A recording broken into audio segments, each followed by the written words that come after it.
El Sistema AS presenta los temas y los personajes que son noticia en el Huila y Colombia. Artunduaga pregunta lo que la gente se pregunta. El invitado de esta tarde es el doctor José Marcelino Triana Perdomo. Es abogado de la Universidad Libre de Bogotá con especialización en Derecho Administrativo de esa universidad, 17 años de ejercicio profesional como abogado litigante en Pitalito y 15 años como magistrado del Tribunal Administrativo del Huila.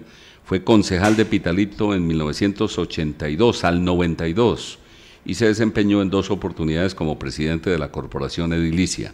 Esto para empezar, porque después entonces les vamos a contar que ha hecho 20.000 cosas más, entre otras dirigir la revista de la Fundación por la Huilensidad Jorge Villamil Cordobés. José Marcelino Triana, tenga usted buenas tardes. Muy buenas tardes, Edgar. Buenas tardes a su inmensa audiencia. Le agradezco mucho su invitación. ¿Cómo le ha ido? Pues la verdad que sí, yo puedo considerarme una persona muy afortunada, tanto como persona, como profesional y como ciudadano. ¿Usted ya se pensionó? Sí, hace unos años me retiré ya por pensión. Después de los 60 años uno comienza a hacer balances de vida. ¿Su balance es entonces muy positivo? Ciertamente que sí, pues es decir, mucha gente lo puede decir con inmodestia, pero la verdad yo me siento satisfecho, creo que le he aportado a la sociedad mucho, pero he recibido mucho también de la sociedad. Recuérdeme, por favor, aunque yo conozco, me acuerdo parcialmente, de su familia, de su papá, de su mamá, de sus hermanos. Bueno, yo vengo de una familia, mi padre llevaba el nombre también de Marcelino Triana Lozano, mi madre Margarita Perdomo, mi padre falleció ya hace más de 30 años, mi madre sí vive todavía afortunadamente, y éramos 10 hermanos vivos, de ellos quedamos 9 en este momento. ¿Dedicados a qué la mayoría? La mayoría se dedicaron al trabajo como educadores. Maestros de escuela. Exacto. Y usted comenzó su... Yo lo recuerdo como aficionado al tema periodístico siempre, al tema literario siempre, y terminó Derecho y entonces decidió jalarle a las dos cosas.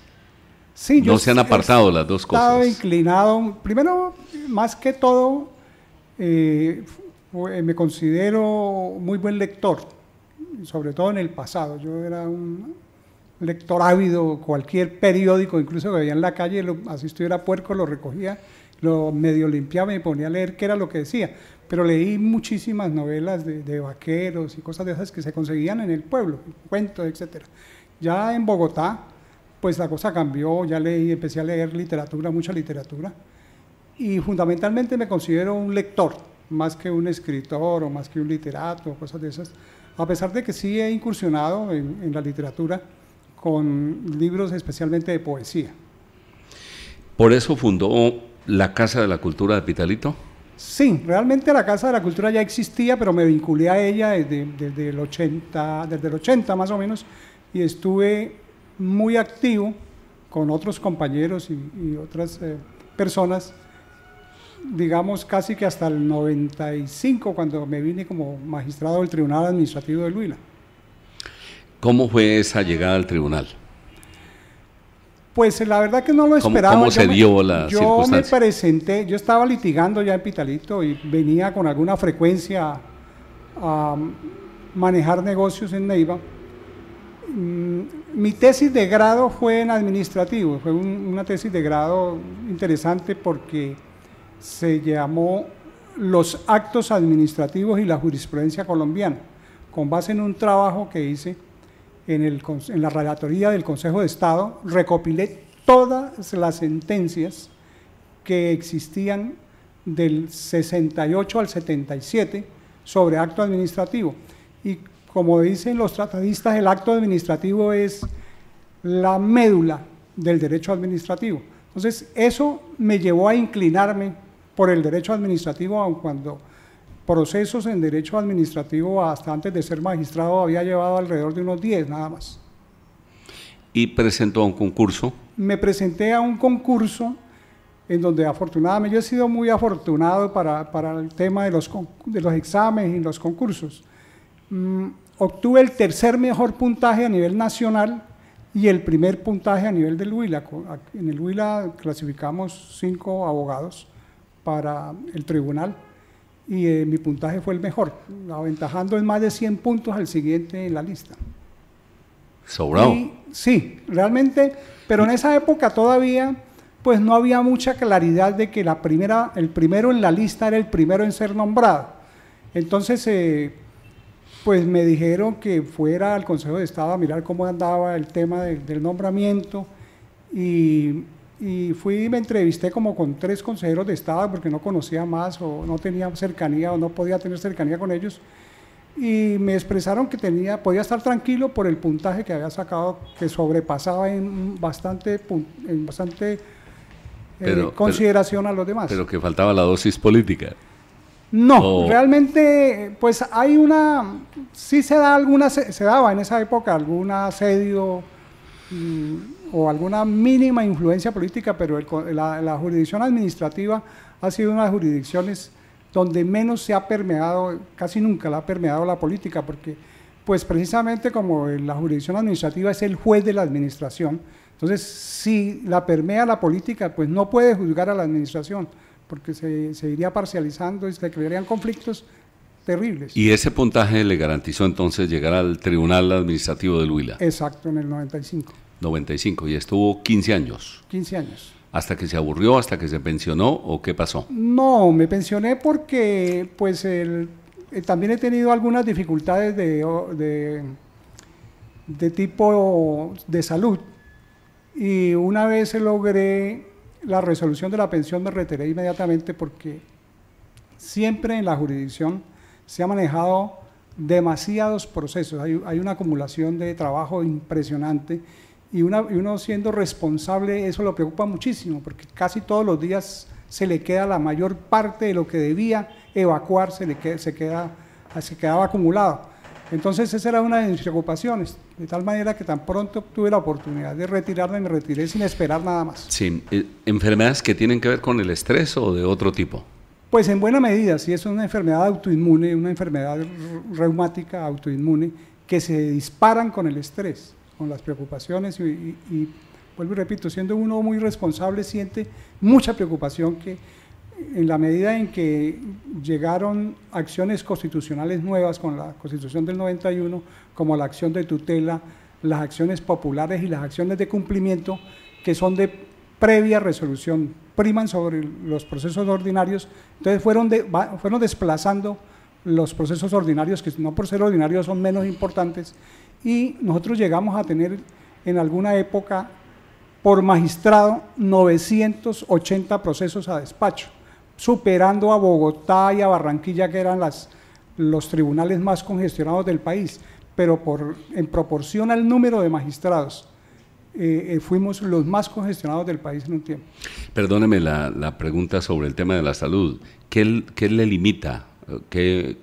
¿Esa enfermedad que tiene limita qué? ¿Los movimientos? Es una enfermedad inflamatoria que afecta todas las articulaciones. Yo conozco a Mario Uribe, que es primo de Álvaro Uribe, que se cayó de un caballo y quedó con algunas limitaciones en el movimiento. ¿Usted tiene limitaciones parecidas? Sí, porque tengo en este momento, a raíz de los dolores que produce la enfermedad, me tocó que consumir cantidades de antiinflamatorios, ¿no? Especialmente los AINES, o sea, los medicamentos formulados para ese tipo de problemas. Y esa cantidad de antiinflamatorios me dio como resultado final que tengo una osteoporosis bastante alta, bastante pronunciada, y esa osteoporosis hace que uno con un movimiento brusco, no necesita ni accidentarse, nada, con un movimiento brusco pueda lesionarse incluso la columna. Y efectivamente tengo unas pequeñas fisuras en la columna que ya me limitan mucho el movimiento. Usted es intocable entonces. Lo primero que hago es mirar al suelo porque donde yo me caiga no me levanto. Ay, ay. Pero la vida la vida lo va uno enseñando también a defenderse, a asumir las nuevas condiciones. Sí, claro, uno se va determinando. Claro, yo, por ejemplo, dedicarme todo el año pasado y parte de este año a elaborar este libro de Derecho, pues no lo hace cualquiera, porque implica estar sentado también mucho tiempo. Entonces, eso no, si uno, es decir, este tipo de enfermedad, hay una contradicción en ella, porque si uno se queda muy quieto, se le agrava la enfermedad. Si se mueve mucho, también va a sufrir mucho más dolor. Se puede lesionar.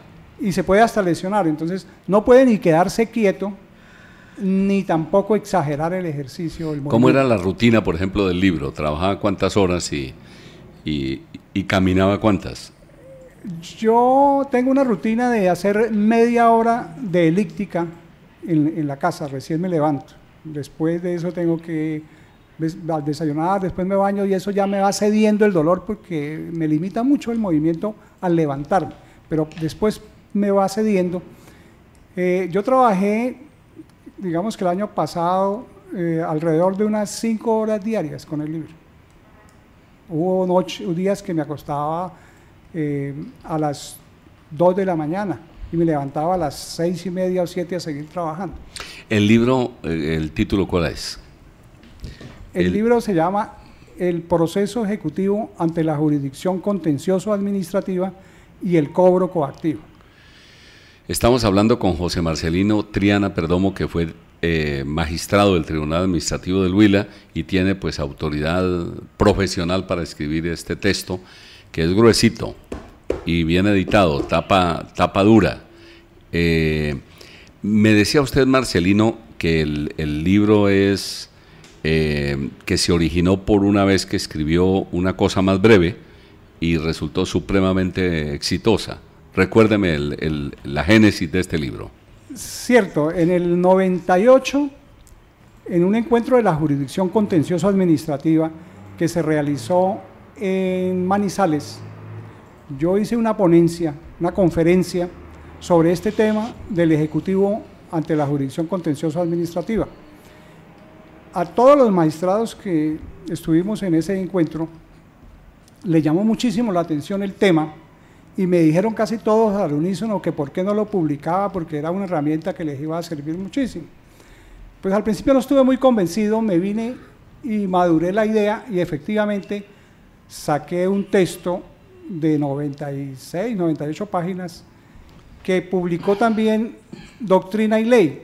Ese texto, una vez publicado, se agotó a los 2 meses y varios colegas de Pitalito me llamaban a decirme: Marcelino, su libro lo están fotocopiando en las universidades. Y el editor también me insistió mucho que hiciéramos una nueva publicación. Pero la verdad es que un libro, y sobre todo un libro de derecho, pues no se puede sacar así a gusto de cualquiera o por sacarlo. Y entonces transcurrieron realmente varios años para poder elaborar un texto ya que tuviera una sustentación muy grande. Pero hubo un antecedente, fue que en el 2002 estuvimos trabajando con la Escuela Judicial, un grupo de magistrados de todo el país, para hacer un módulo sobre este tema.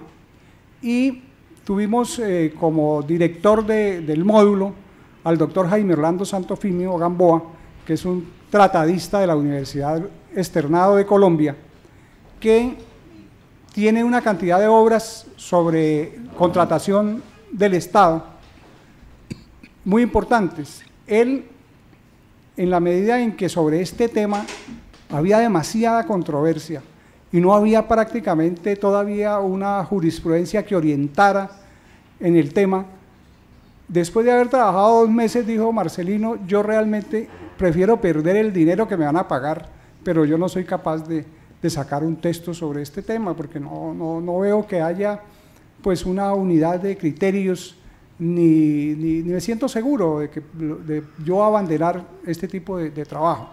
Dijo: pero usted que tiene ya un texto y un trabajo adelantado, ¿por qué no elabora, con base en la jurisprudencia que nos han suministrado, eran casi 300 sentencias del Consejo de Estado que tenían algo que ver sobre el tema.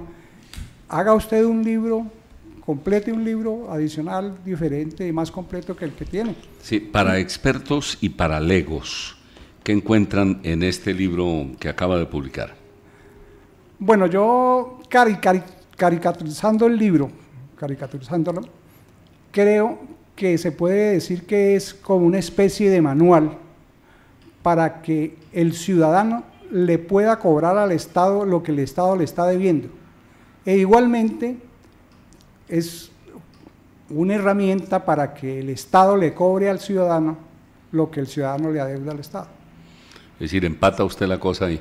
Sí, porque el procedimiento de cobro coactivo tiene que ver con eso, con los cobros que el Estado le puede hacer a los ciudadanos por distintos tipos de circunstancias. ¿Esto está dirigido especialmente a abogados o a ciudadanos en general? Está dirigido a abogados, a jueces, a magistrados, a contratistas, porque el tema de la contratación estatal es el que mayormente genera ejecutivos de conocimiento de la jurisdicción contencioso administrativa. Entonces está dirigido especialmente a ese tipo de personas o de profesionales. ¿Y no es mejor litigar y no perder negocios en vez de dar la fórmula condensada en el libro? ¿O es un acto de desprendimiento? Sí, es del texto anterior que fue muy útil, porque una circunstancia especial, Edgar, es que durante muchísimo tiempo fui la única persona que escribió sobre este tema. De ahí la importancia del mismo tema. Tanto que el editor, yo duré desde el 2003 hasta el 2018 sin editar una segunda o tercera o cuarta edición. En todas las ferias del libro que concurría, he sido muy asiduo a asistir a la feria del libro, el editor me decía, bueno, Marcelino, ¿qué hubo el libro? Necesitamos un nuevo libro, etcétera, porque él le fue muy bien con el libro. Entonces, eso, en esta última feria del libro del año pasado, en abril, le prometí que en noviembre iba a tener su libro. No le logré cumplir porque no alcancé a tenerlo para noviembre, pero sí en diciembre, el 15 de diciembre, terminé de escribirlo. ¿Hace cuánto lo publicó este libro, Marcelino? Este libro salió publicado, salió de tinta realmente el 18 de abril de este año. ¿Y cómo le ha ido? Pues muy bien, en principio… ¿Lo venden dónde? Como le estaba contando, la edición de Doctrina y Ley tiene distribución nacional e internacional. Creo que ya lo están subiendo por Amazon. Uno vende los derechos y le pagan, uno necesita ponerse a vender libros, sí, y le pagan unos derechos. Ellos son muy cumplidos y pagan bastante bien. Entonces no necesito pues preocuparme de si el libro se vende o no, pero la verdad es que quien me insistía por la producción del nuevo libro fue precisamente el editor, porque comenzó vendiendo el libro anterior en 79.000 pesos y lo estaba vendiendo ahora ya descontinuado en 130.000 pesos. Claro. ¿Y tiene CD?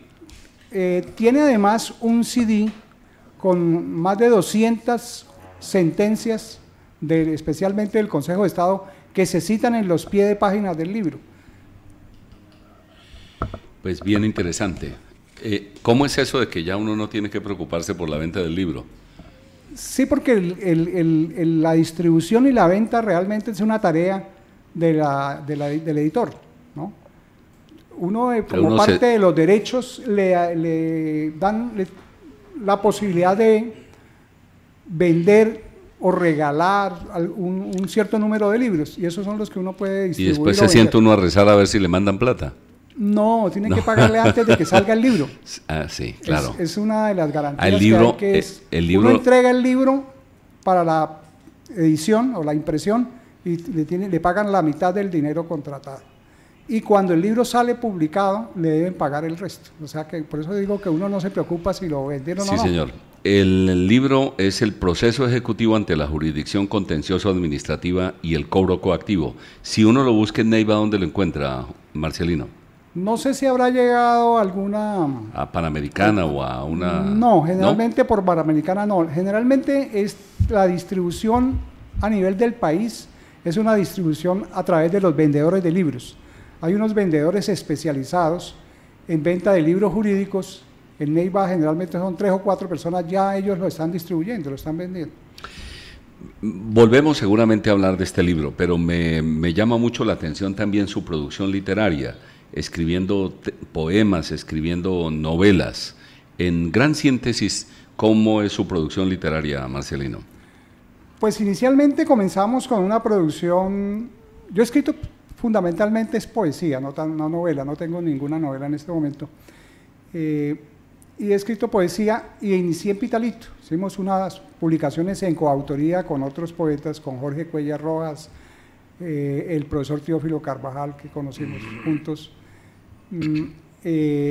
Santiago Calamo, y también a una de las publicaciones, pues son como 3 o 4 libros ya, se sumó Alfredo Vargas Muñoz con unos poemas interesantes. Y en el 94 el Instituto Bohilense de Cultura me publicó un libro antológico que se llamó Caminante de Sueños. Ese libro lleva un prólogo muy interesante, muy bonito del maestro Fernando Soto Aparicio. Luego me metí en la aventura de hacer una publicación de un libro de arte y de literatura. Fue un sueño que tuve de sacar un libro que pudiera ganarse premios internacionales, ¿sí? Y después de retirado, dediqué 2 años completos a pensar y a idear la forma de sacar un libro de arte y literatura. Y efectivamente lo logré.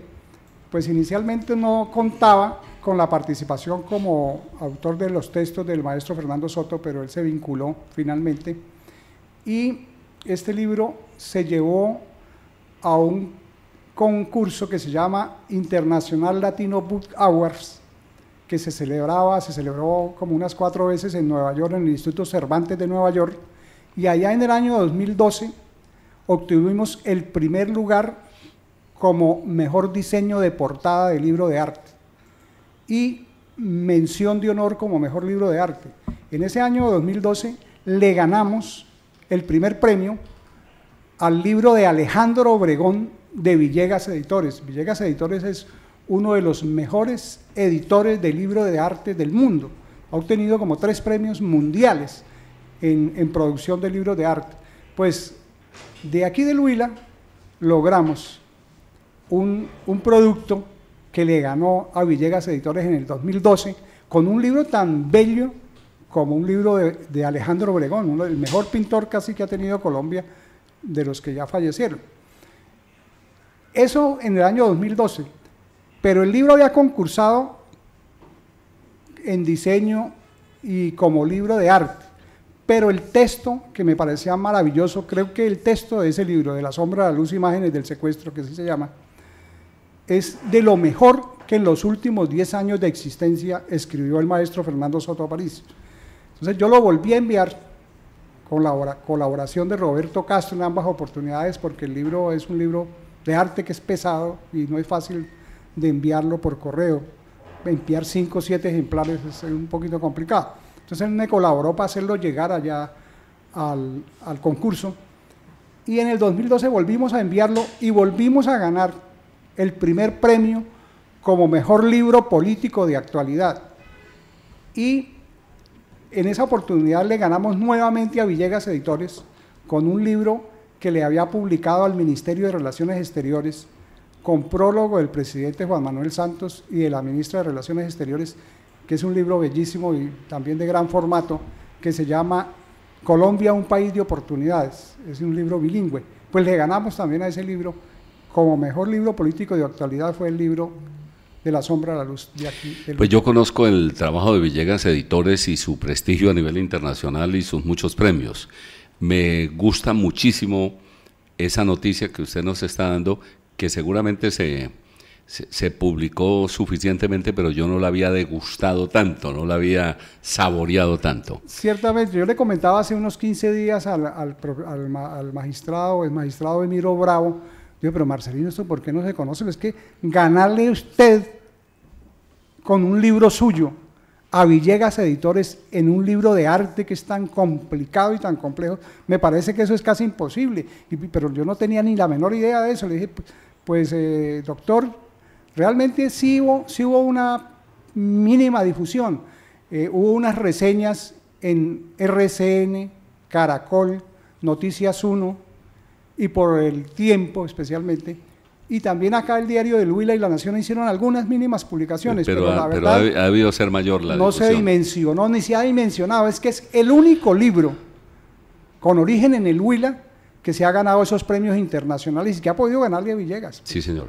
Estamos hablando con José Marcelino Triana Perdomo, que es escritor, que es poeta, que fue magistrado del Tribunal Administrativo del Huila y acaba de publicar un libro cargado de conocimiento, sabiduría e investigación, el proceso ejecutivo ante la jurisdicción contencioso-administrativa y el cobro coactivo. Ya regresamos. Por sus ciudades y sus paisajes, sus tierras fértiles, su energía, por sus industrias y artesanías, por el bambuco y la arqueología, por el turismo y el encanto de sus gentes, porque es todo un paraíso para descubrir. Enamórate, enamórate, enamórate del Huila. Un mensaje del sistema AS. Regresamos con Marcelino Triana Perdomo. Con él hemos venido hablando de literatura y de leyes. A propósito de su libro El proceso ejecutivo ante la jurisdicción contencioso-administrativa y el cobro coactivo, que acaba de publicar y que servirá muchísimo a jueces, abogados y a estudiantes de derecho. Déjeme, antes de volver sobre el tema de los libros y la literatura, preguntarle por nuestro Pitalito, a propósito de los líos de los últimos días, de tanto problema.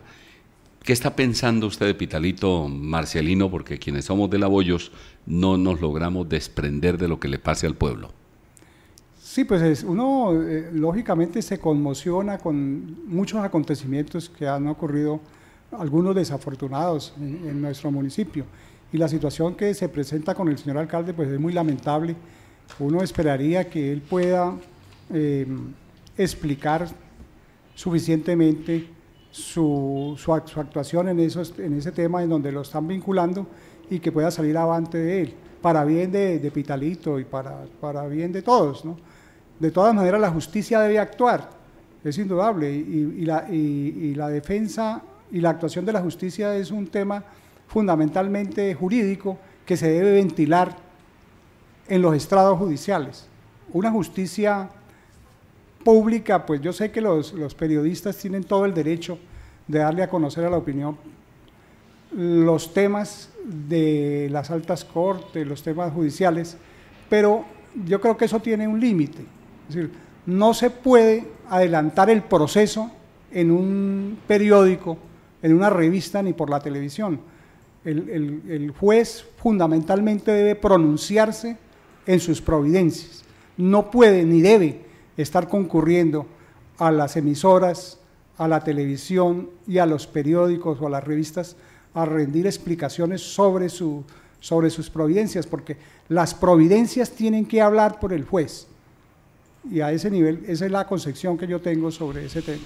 Pero pues eso es la teoría. La verdad es que muchos jueces y muchas IAs dejan o le pasan por debajo de la mesa a los periodistas algunos documentos. Se viene hablando de que lo de Uribe lo filtraron y la detención del alcalde de Pitalito ya se venía comentando hace varios días. De tal manera que esa justicia espectáculo desafortunadamente se ha abierto paso. Sí, se presenta porque ahora el mismo desarrollo de los medios de comunicación, del internet y de todo, facilita que se produzcan algunas filtraciones.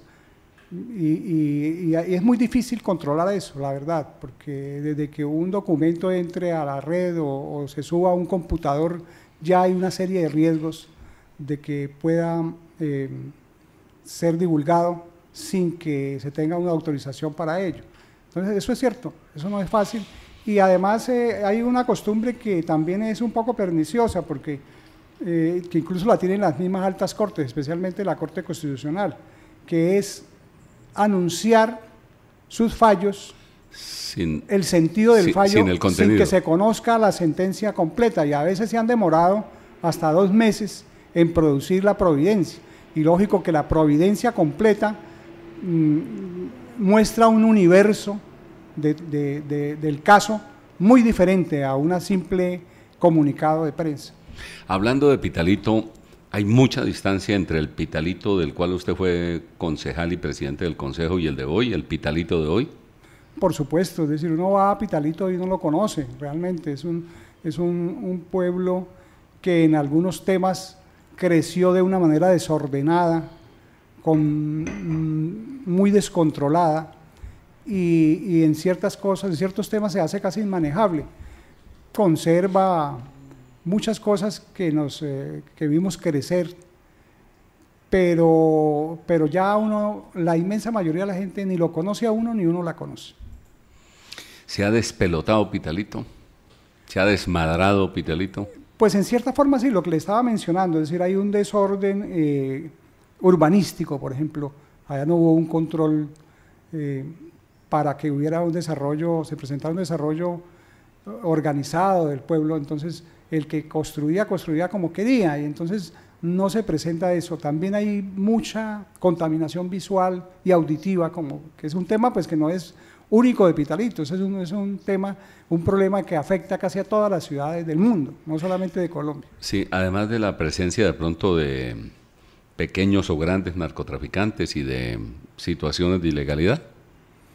Se rumora mucho eso. Yo viajo a Pitalito las veces que viajo, ahora viajo muy poco porque mi madre está acá en la ciudad de Neiva, y viajaba y siempre me encerraba porque tenía que hacer 2 o 3 visitas religiosamente, o si no se molestaban conmigo, que una era visitar a mi mamá, visitar a Pablo Vargas y mi hermana allá. Eran 3 visitas que eran obligatorias y en eso me iban los 3 días que siempre estaba en Pitalito. Entonces no tenía la oportunidad como de salir a conversar mucho con la gente, que tampoco ya, como le digo, muy pocos conocidos, y uno no alcanzaba a percibir, ni percibí nunca lo que se mencionaba de oídas, de que había muchos negocios para blanqueo de dinero, que había un tráfico subterráneo de droga, etcétera. Eso siempre se ha mencionado, y de pronto puede haber mucho de eso, y algunos de los episodios que se presentan de delitos allá en Pitalito pueden tener origen en ese tipo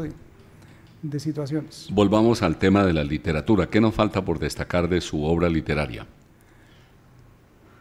Bueno, es decir, fuera del libro de La sombra de la luz, que fue un trabajo que hice conociendo primero la pintura las pinturas, digamos, los 19 cuadros que elaboró Mario Ayerbe, con base en los testimonios que le dio Consuelo González de su secuestro. Yo tuve la idea de que se hiciera un libro de arte y literatura, porque era una cosa que no se había hecho tampoco. Habían ya unos 5 o 6 libros de ex secuestrados, dedicados a contar algunas incidencias de su proceso de secuestro y de su libertad, pero no con imágenes tanto visuales como poéticas sobre el tema. ¿Y ese libro todavía se vende? ¿Todavía se encuentra? Pues el libro lo distribuyó Panamericana, vendió alrededor de unos 150 libros, pero ellos me hicieron una devolución de 90 libros. El libro se está vendiendo en Pitalito, donde mi hermana, allá es en la única parte que en este momento se está vendiendo, porque eso de la distribución sí es un problema bastante complicado. Eso es un rollo, sí. ¿Cuánto vale el libro, Marcelino? El libro de La sombra de la luz. Sí. Pues ese libro salió en 70.000 pesos y en eso se está vendiendo todavía. Es decir, demasiado poco para la dimensión del libro. Sí, pues por supuesto. Es decir, porque es que hoy cualquier librito vale 50.000 pesos. La impresión de ese libro en este momento, la sola impresión sin hablar de derechos. Yo compré los derechos de los textos que hizo el maestro Fernando. Soy el propietario de los textos, soy el propietario de la fotografía, que también la hizo el mejor fotógrafo para obras de arte de Colombia. Ese mismo fotógrafo hizo la fotografía para el libro de Alejandro Obregón, de Jacanamijoy y de Nadine Ospina, ¿no? Yo quería hacer un texto que pudiera competir como efectivamente compitió. Y entonces busqué también a Panamericana Formas e Impresos, que son los que le están publicando a Villegas.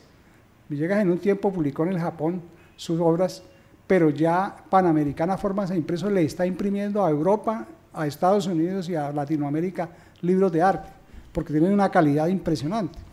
Entonces, en este momento el libro por impresión puede estar costando alrededor de 40.000 pesos, la pura y sola impresión del libro. Sí, señor. Sobre la Fundación por la Huilensidad Jorge Villamil Cordobés, ¿usted dirige esta revista? Sí, desde el 2012 estoy dirigiendo la revista de la Fundación. ¿Y cómo es el cuento de la revista? ¿De quién es la revista? ¿Cómo se financia? ¿Qué hacen?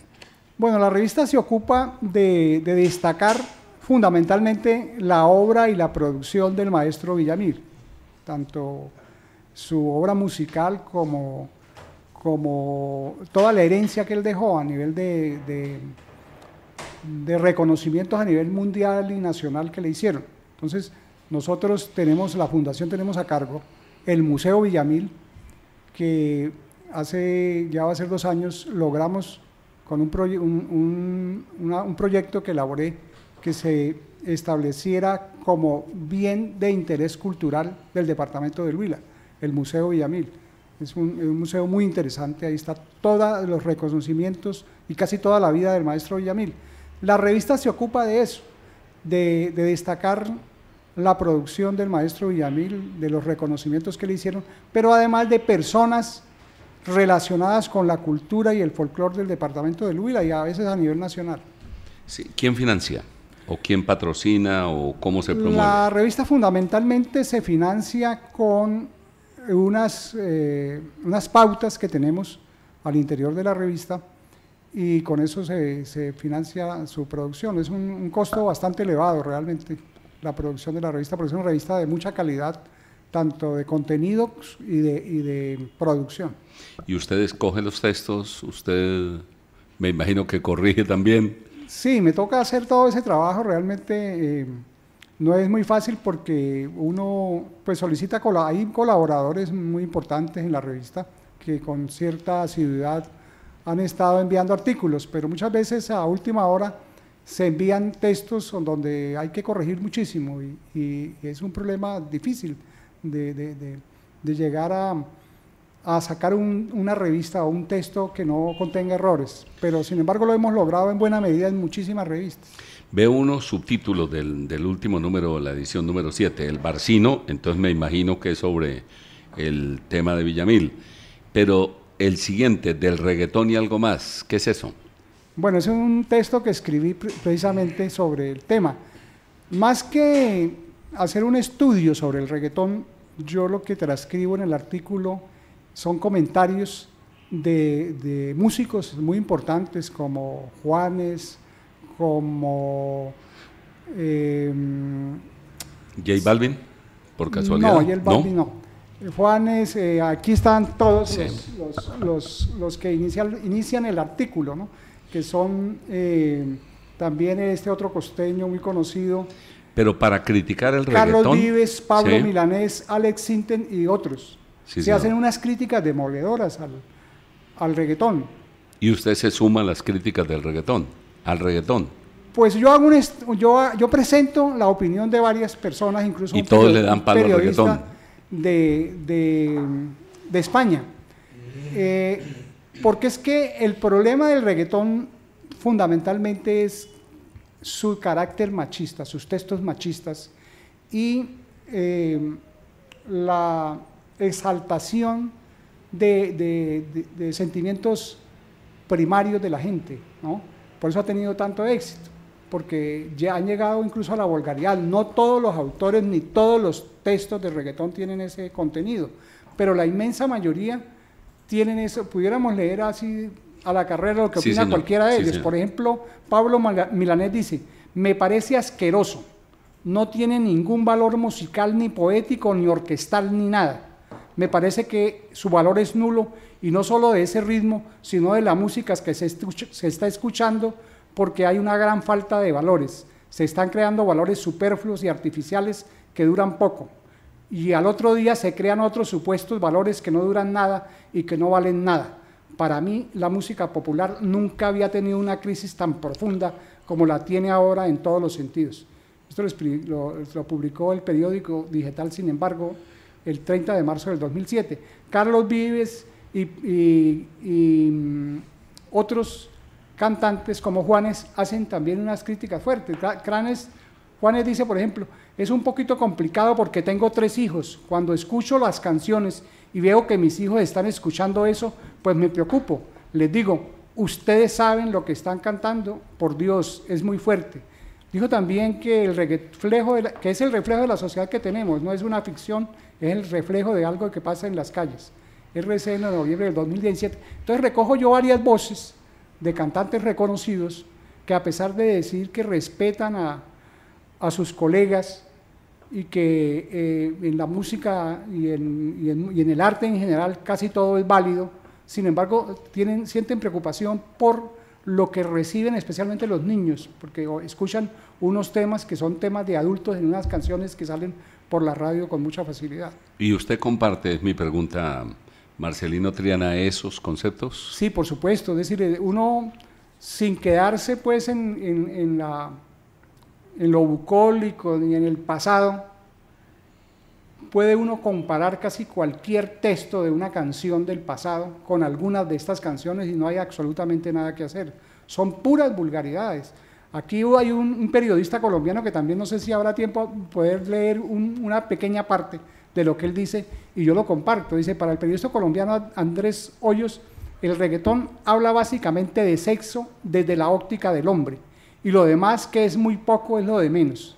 Al escuchar las letras con alguna atención, uno entiende, al menos en parte, por qué está disparado en nuestros países el embarazo adolescente, pues la historia machacada y una y otra vez con variaciones menores es la fiesta, babi, mami, mamita, termina en la cama, después ni siquiera desayunamos juntos y que alguien nos recoja el reguero de botellas que dejamos botadas por el sofá. ¿Cómo tú te llamas? Esa es una parte de una música de esas. ¿Cómo tú te llamas? Yo no sé. ¿De dónde llegaste? Ni pregunté. Del reggaetón es un reino tan machista como el de los vaqueros del oeste, que se te paran de frente, disparan y se van. Alguna mujer de reggaetonera habrá por ahí que también diga, papi, mi amor es un Kleenex que se usa y se tira, pero hasta ahora yo no lo he oído. Es una crítica fuerte de sí, señora. ¿Y cómo detener ese fenómeno? Pues yo lo menciono ahí, es muy difícil, ¿no? Realmente porque pega muy fácil. Es decir, aquí se menciona también en el artículo que la gente pensó, como era tan grotesca algunas de esas letras, y el sonsonete es el mismo, dicen en algunos temas, que eso no iba a pegar. Y resulta que se equivocaron tremendamente porque cada vez adquiere más fuerza este tipo de producciones musicales, ¿no? Sí, Marcelino. Entonces, eso sí en la escuela, porque yo soy un aficionado a la música andina y conocí muy de cerca la música de Villamil, porque en la escuela, en Pitalito, nos la enseñaron nuestros profesores. Si en la escuela no se enseña la música de nuestros compositores huilenses y colombianos, es muy difícil que obligarle a una emisora, por ejemplo, que retransmita música nuestra, música que tenga un contenido mucho más elevado, porque la necesidad comercial y etcétera priman sobre lo demás. Entonces la gente, si se ponen, a veces yo he conocido casos, he oído mencionar que hay algunas emisoras que empiezan a colocar más música nuestra, más música andina, etcétera, música de alto contenido ético y estético, y al momentico empiezan a llamar que quiten esa murera, que eso es para viejos, que no pierde sintonía la emisora. Sí, exacto. Sí. Desafortunadamente. Usted, todo es un problema de educación. Usted que estudia al huilense, que ha vivido aquí, que se ha consagrado a estudiar a los huilenses, ¿cómo es el huilense de hoy, Marcelino Triana? Usted que ha sido magistrado, que es abogado, que es escritor, que es poeta, que dirige esta revista de huilensidad, ¿cómo es el huilense de hoy?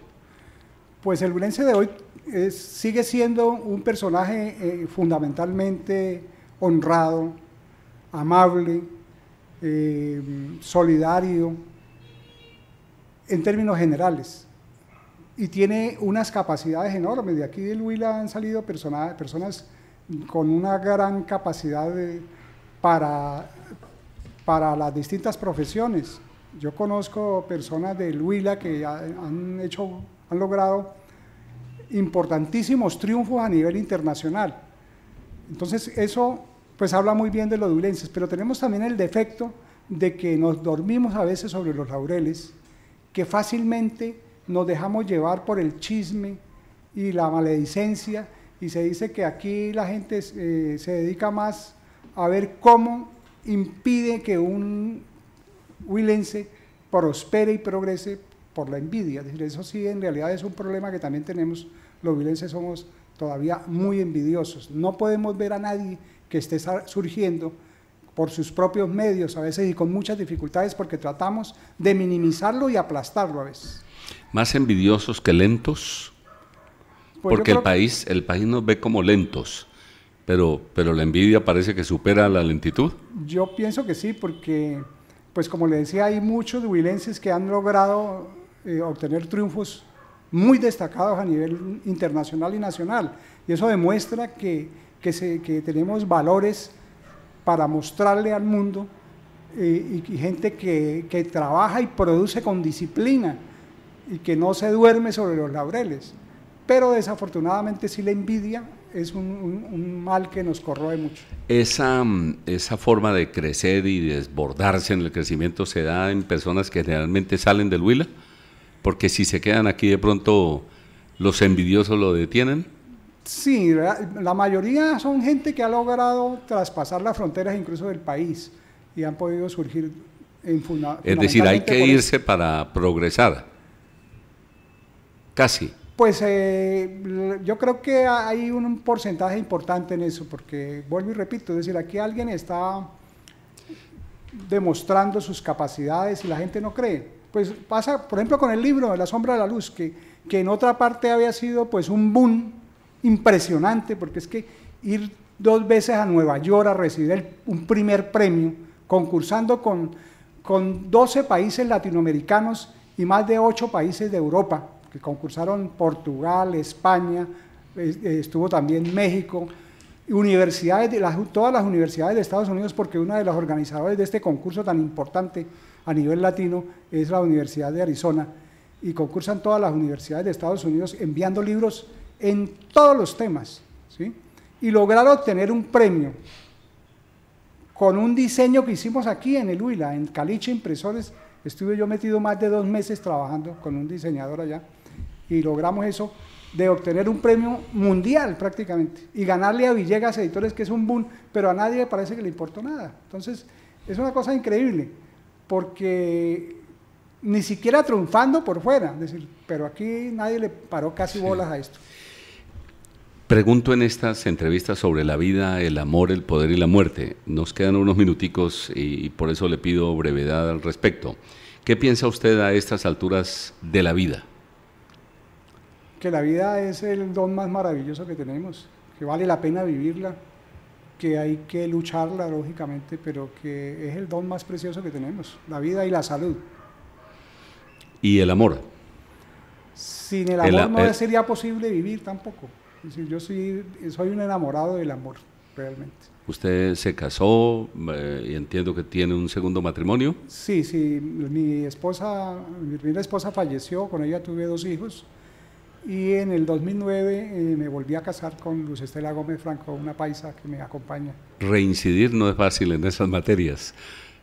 Pues a nivel de matrimonio no es tan fácil, pero yo sí creo que a pesar de que hay mucha gente que puede vivir sola, y es admirable, y es una opción de vida también, mucha gente nunca se ha casado y ha hecho una vida muy meritoria y ha logrado de una forma u otra ser feliz, pero pienso que es más fácil ser feliz en compañía de una mujer. ¿Y el poder? El poder para mí no ha significado nunca la mayor importancia. Yo tengo un poema que habla de eso precisamente, de que el poder ha hecho a veces más daño al ser humano que beneficio, porque es que el poder corrompe, y el poder absoluto corrompe absolutamente, como decían algunos pensadores. Pero usted lo ha tenido cuando fue presidente del Consejo de Pitalito o cuando fue magistrado del Tribunal Administrativo. ¿Ese poder cómo lo ha manejado? Siempre, casi que ni me he dado cuenta que estaba ejerciendo ese tipo de poderes, porque me dedicaba a mi labor y jamás esos espacios de mi vida han significado una diferencia de mi forma de ser, ni de mi forma de tratar a la gente, ni de mi forma de pensar. Entonces, la verdad no han tenido una repercusión importante en mi forma de pensar, el haber ejercido algunos cargos de poder. ¿Y sobre la muerte? Sobre la muerte, es una realidad a la que no podemos escapar, y la verdad que pienso que por eso uno debe tratar de en vida realizar sus sueños, sus esperanzas, poderlas ver concluidas y irse con el deber cumplido. Y pienso que eso para mí se ha logrado. Es decir, yo he tenido momentos muy difíciles en mi vida, algunos, pero la mayoría han sido muy, muy felices, y pienso que todos mis sueños los he podido realizar. La producción de este libro últimamente, por ejemplo, a nivel intelectual, significa todo, porque lo considero una obra portentosa. Usted ya puede cerrar el libro de la vida. Sí, sí, a cualquier momento, desde hace un tiempo, incluso, aún sin, porque como dijo Neruda, confieso que he vivido, y he vivido muy intensamente. Marcelino Triana Perdomo fue magistrado, hoy publica este libro del cual estamos hablando y ha sido inmensamente feliz por lo que me dice, y ha vivido como también lo acaba de decir. Muchísimas gracias por acompañarnos, a los oyentes muy amables, seguimos sintonizados, buen día. De lunes a viernes, a la 1 de la tarde, los temas que interesan al Huila. Artunduaga pregunta lo que la gente se pregunta. 1 de la tarde, en la W 104.3 y las emisoras del Sistema AS.